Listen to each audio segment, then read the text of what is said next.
for the handle. I bought this little box. This is balsa wood. It's a very small box and I bought it for 99 cents.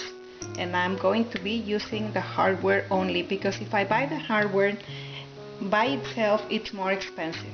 And I'm also going to use this for the front of the door, the handle.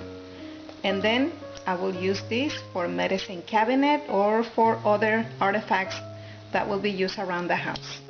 This is my set of screwdrivers, also from the dollar store.